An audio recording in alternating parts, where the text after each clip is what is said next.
कहते हैं जीवात्मा, अब की मनुष्य शरीर में तुम मेरा कहना मान लो। संतों महात्मा बड़े दयालु होते हैं, बड़े प्यार से समझाते हैं, हे जीवात्मा तुम अब की मेरा कहना मान लो, नहीं तो 4 खाने 84 लक्ष योनियों का अगर कहीं चक्कर लग गया तो लौट करके करोड़ों वर्षों तक भी नहीं आता। नरकों की अगर उसने कुंड ज्वाला में डाल दिया तो न मालूम कितने करोड़ों वर्षों तक रहना होगा। जन्म मरण की पीड़ा तो रोज होती है।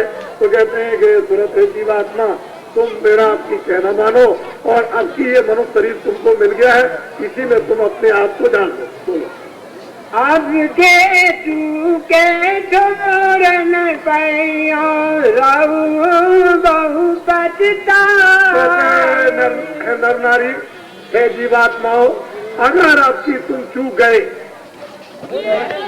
अब की तुम गलती खा गए, मनुष्य शरीर में रहकर अपने लिए तुमने कुछ नहीं किया, तो तुम इतना रोगे, इतना पछताओगे कि ऐसा उसको मनुष्य शरीर पाया था पहले, रोना ही रोना रहेगा और कुछ नहीं हो सकता।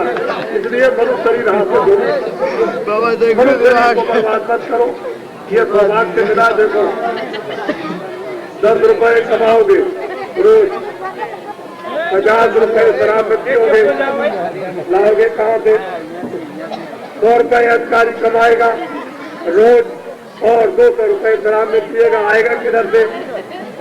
शराब में कितनी बुराई, 1000 शराबी झूठ बोलता है, धोखा देता है, बेईमानी करता है, और जिसका लेता उसका नहीं देता, और वादा खिलाफी करता, शराबी चोरी करता, डकैती करता, कत्ल करता, मकान बेचे, बगीचा बेचे, जानवर बेचे, और घर का सामान बेचे, और बच्चों को मारे, और स्त्री को मारे, और शराब पी करके मोहल्ले वाले को रात भर गाली दे, और शराब पी करके रात भर नाली में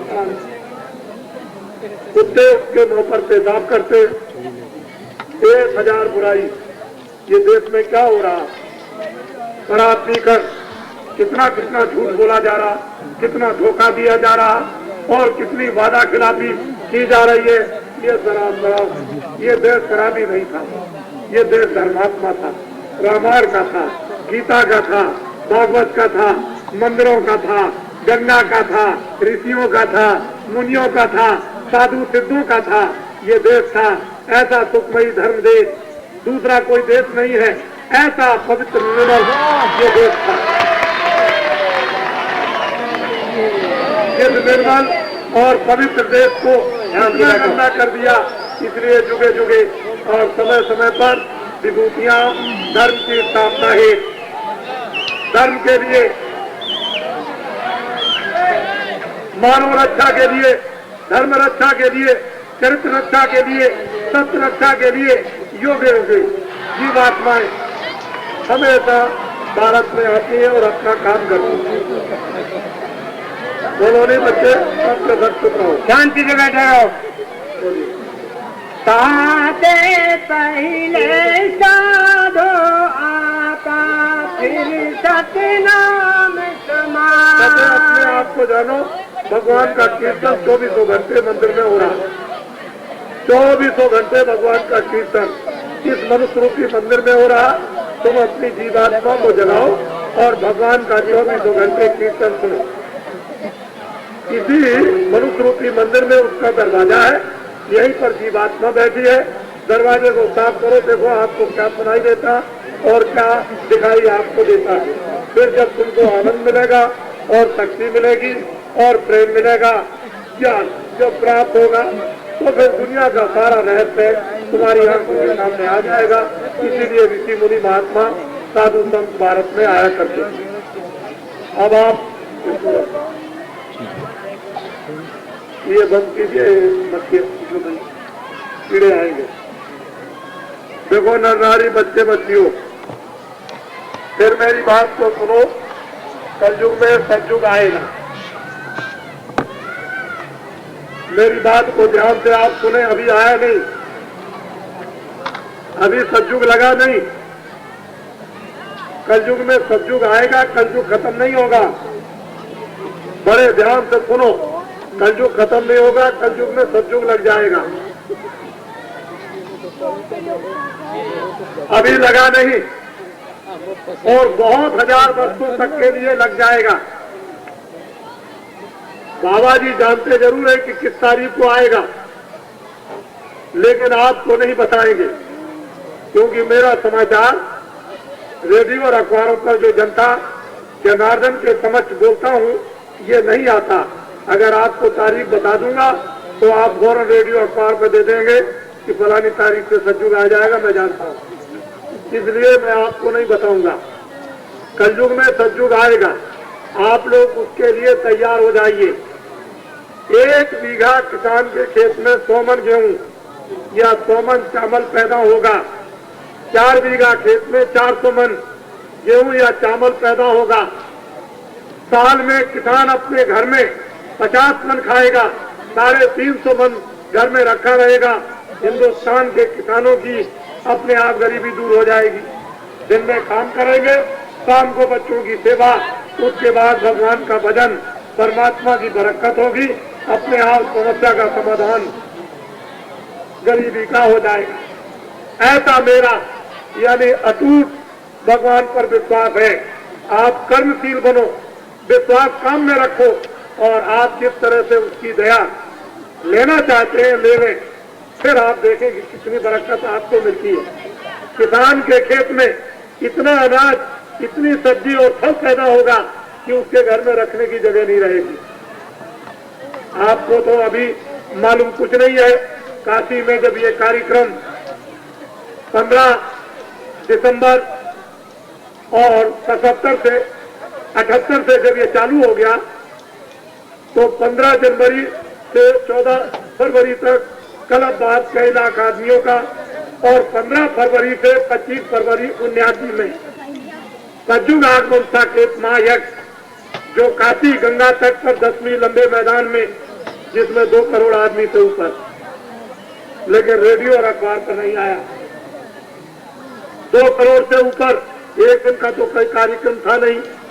नर नारियों ने 1.5 मील से लाकर मट्टी, जिस बालू पर साइकिल भी नहीं कर सकती पैदल, उस बालू के ऊपर 1.5 मील से लाकर मट्टी, और देवियों ने और बच्चों ने 20 किलोमीटर की सड़कें बनाई मिट्टी की, जिस पर भरे हुए ट्रक चलते थे बालू पर। कोई साधारण बात तो नहीं थी, लेकिन रेडियो और अखबार पर नहीं। अभी तक भारतवर्ष के इतिहास में, काशी के इतिहास में ऐसा सतयुग आगमन साकेत महायज्ञ अभी तक भारत में कभी नहीं हुआ, जिसमें काशी विश्वनाथ बम भोले काशी छोड़कर 11 दिन रेतीले मैदान पर रहे, और समाधि से जब जगाए गए, जब वो प्रसन्न हो गए, तो हम लोगों ने कहा कि आपको काशी विदा करें करोड़ों नर नारी। कह लगे नहीं, मैं काशी नहीं जाऊंगा। तो क्या करेंगे? कह लगे ये 2 करोड़ से ऊपर जो प्रांतों से नर नारी आए, मैं इन्हीं भक्तों के साथ 2 बरस के लिए चला जाऊंगा काशी छोड़कर। तो काशी विश्वनाथ बम भोले शंकर जी काशी छोड़कर 2 बरस के लिए 25 फरवरी की रात्रि को 12 बजे रवाना हो गए और चले गए। ऐसा इतिहास यानी किताबों धर्म पुस्तकों का, जब राम आए थे तो उन्होंने समाधि से जगाया। जब जाग गए तो जंगल को रवाना हो गए काशी विश्वनाथ बम भोले। और क्या करने गए? वो जो जंगलों में धर्म सो रहा था उसको जाकर के जगाया, और जब धर्म खड़ा हो गया उसने पूछा हमको क्यों जगाया? कहने लगे आपके बगैर तो कोई काम हो नहीं सकता, न घर में काम होगा, न इधर काम होगा, न उधर काम, आपकी तो बहुत बड़ी जरूरत, बोलो हम क्या करें? उन्होंने कहा देखो ये कोल भील खड़े, ये सामने बंदर बैठे, इनमें प्रवेश हो जाओ। तो कोल भीलों और बंदरों में जब प्रवेश हो गए तो वो हिम्मत, वो साहस, वो विश्वास और वो उनमें बुद्धि और कार्य कुशलता कि बड़े बड़े राष्ट्रों को अनपढ़ कोल भील और बंदरों ने खत्म कर दिया। ऐसा ही इतिहास उस समय द्वापर का, जब भगवान कृष्ण ने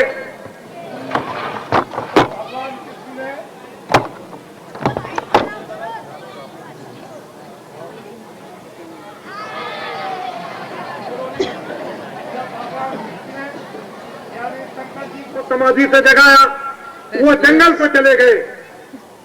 और जब जंगल में धर्म को जगाया, उसने पूछा बोलो क्यों हमको जगाया? हम तो सो रहे थे। कि आपकी बहुत बड़ी है, बोलो क्या करें। कहने लगे ग्वाल बालों में प्रवेश हो जाओ।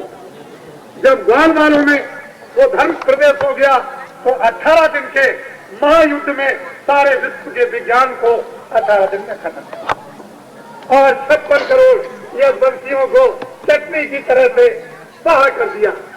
आपको तो अभी पता नहीं है, जब वो प्रसन्न हो गए 25 की रात को तो उन्होंने कहा कि 2 करोड़ नर नारियों से ऊपर इनसे कहो कि ये बालू को उठाओ और बालू उठाकर अपने अपने फौरन जाओ प्रांतों में और खेतों में डाल दो। इस खेत की डाली हुई बालू का असर यानी 100 मील तक जाएगा और अब की बार इतना अनाज पैदा होगा जो अभी तक भारत में कभी नहीं हुआ। ये ऐसे नहीं कि ऐसे ही हो गया हो। 30 साल तक आप चीनी के लिए राशन की दुकान पर अमेरिका का मरा हुआ और बिल्कुल एकदम से चपटा जिसमें आटा पिसाने पर नहीं निकलता था, राशन की दुकान पर उसको आप भुना हुआ लेते थे और फिर रोते थे कि ये क्या हो गया, ले लगाकर और मिलता नहीं था और फिर पेट खराब। 30 साल तक आपने राशन की दुकान पर आपके बच्चों ने ले लगाई। क्या आपको ये चमत्कार हुआ कि 1.5 बरस के अंदर इतना अनाज, इतनी चीनी, इतना चावल? ये उन देवताओं की कृपा, अयोध्या के देवता, फिर अहमदाबाद के देवता,